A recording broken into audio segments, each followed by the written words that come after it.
Welcome to this specialized training module on the execution phase of the information systems audit process. In this session, we will move beyond planning and dive into the practical mechanics of how an auditor gathers evidence and tests controls. We will focus specifically on audit testing strategies and the critical science of audit sampling methodology.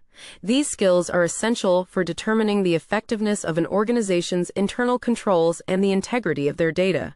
Let's get started. Let's begin by positioning the execution phase within the broader audit lifecycle. You have already completed your risk assessment and developed a robust audit plan. Now you are in the execution phase. This is the doing part of the audit. Your primary goal here is to gather evidence, specifically evidence that is sufficient, reliable, and relevant. Why do we need this? Because your final audit opinion cannot be based on hunches, it must be backed by data. In this phase, you are not just reviewing policy documents. You are actively testing systems, observing processes, and analyzing transactions. You are validating that the controls designed on paper actually work in the real world. This phase bridges the gap between your initial plan and your final report, transforming your audit objectives into tangible findings. This diagram illustrates the logical flow of the audit process. We start on the left with audit planning, where we identify our risks. This leads directly into our current focus, audit execution. Notice the internal loop within execution. We gather data, then evaluate controls using that data. This evaluation often leads to testing evidence, which results in documented findings. Only after these findings are validated do we move to the final stage on the right, audit reporting. It is a linear progression, but the execution box is iterative. You test, evaluate, and document until you have sufficient assurance. Within the execution phase, we perform two distinct types of tests. First, we have compliance testing. Think of this as checking the safety features of a car. Are the brakes working? Is the airbag active? We are testing for the presence and effectiveness of controls, not necessarily the data itself. For example, checking if a firewall is configured to block unauthorized ports is a compliance test. Second, we have substantive testing. This is checking the actual journey. Did the car drive the correct distance? Here, we verify the integrity of the actual data, like checking if account balances are correct. The crucial takeaway is the relationship between them. If your compliance testing shows that controls are strong and reliable, you can perform less substantive testing. However, if the controls are weak or non-existent, you must perform rigorous substantive testing to ensure the data isn't corrupted. Let's visualize this decision process. We start at the top with compliance testing. We ask, are the controls working? If the path goes to controls effective, notice that we can move to reduce substantive testing. This is efficient auditing. However, if the path goes to controls weak, we are forced to increase substantive testing to gain the same level of assurance. Both paths ultimately lead to the final conclusion, but the effort required depends entirely on the strength of the controls identified in the first step. In an ideal world, we might examine every single transaction, log, and configuration. In reality, time and budget constraints make this impossible.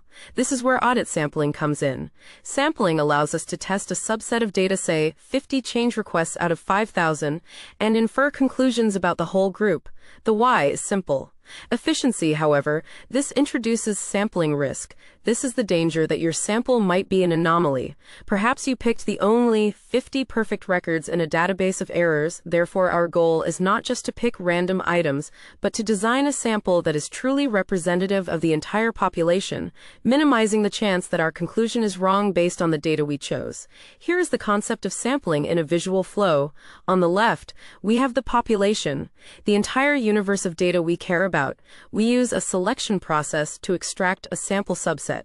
We then perform our testing on just this small subset to generate audit evidence. The final arrow is crucial. It represents inference. We use the evidence from the small sample to form a conclusion on population. If the selection process is flawed, the inference will be flawed, leading to an incorrect conclusion. Now, how do we select that sample? We have two main schools of thought. First, statistical sampling. This uses mathematical probability. It is objective. The biggest advantage is that it allows you to quantify your risk. You can mathematically state, I am 95% confident this sample represents the whole. Second, we have non-statistical or judgmental sampling. This relies on your expertise. You might say, I know high-value transactions usually have errors, so I will look at those. It is subjective and faster, but you cannot mathematically defend the risk level. You generally use statistical methods when you need an objective defensible result, and judgmental methods when exploring specific high-risk areas based on your intuition or experience. This chart helps you decide which method to use. Starting at Select Method, ask yourself, need quantifiable risk? If the answer is yes, you must go down the path of statistical sampling. This leads to techniques like random or systematic selection. If the answer is no, perhaps for a minor control, you take the path of judgmental sampling. This leads to haphazard selection or focusing on specific items like high-value transactions based on your professional judgment. When performing compliance testing, we typically use attribute sampling. Think of attributes as binary qualities, yes or no, pass or fail. Did the manager sign the form? Yes or no? There are specific variations of this. Stop or go sampling is efficient. If you pull 20 items and they are all perfect, you stop there. You don't need to test 100. It preserves resources. On the other extreme, we have discovery sampling. This is used when you suspect fraud or a serious compliance breach. If you find even one error, you stop because you have discovered the problem you were looking for. These methods answer the question, how many deviations exist? Let's navigate the types of attribute sampling. Start at the top. The path depends on your objective. If it's general compliance, you stick to a fixed sample size. If you want to save time and risk is low, you choose stop or go. Follow that path.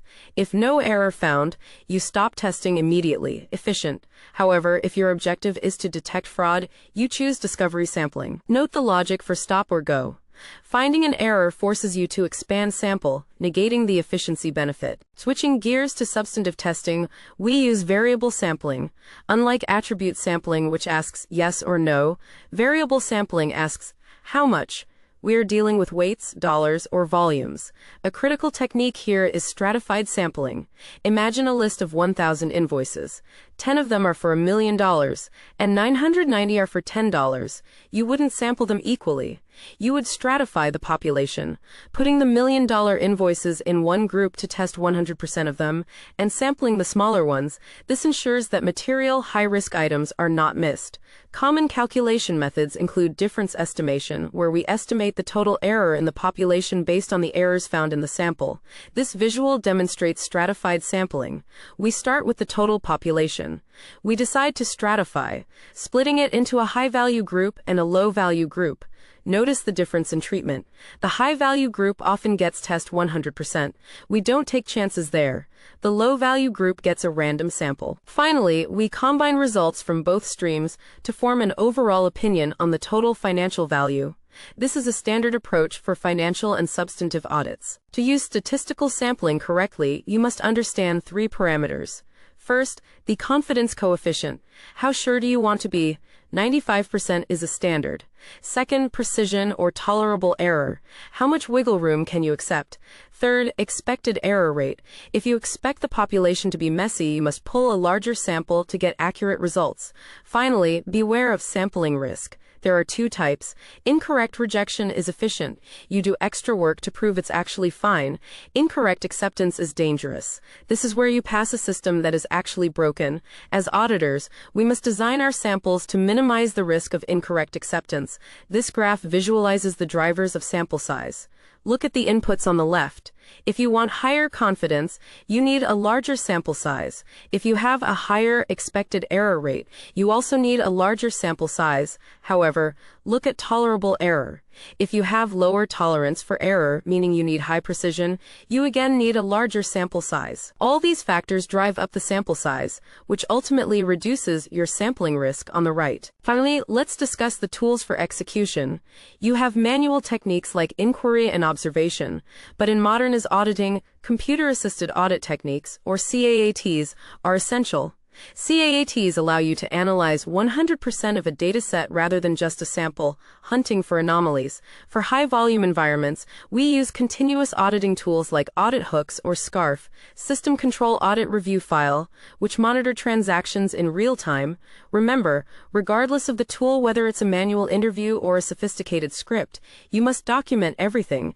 If you didn't document the sampling method and the result in the eyes of the audit standards, you didn't do the work. Our final diagram shows the execution workflow. From the data source, you choose your method. Manual leads to techniques like inquiry, resulting in sample analysis. Automated leads to COTS, which enables 100% analysis or anomaly detection. Both paths converge at the audit finding. Crucially, the process does not end there. It flows into the final block, documentation. This visualizes that a finding is incomplete without the record of how it was obtained.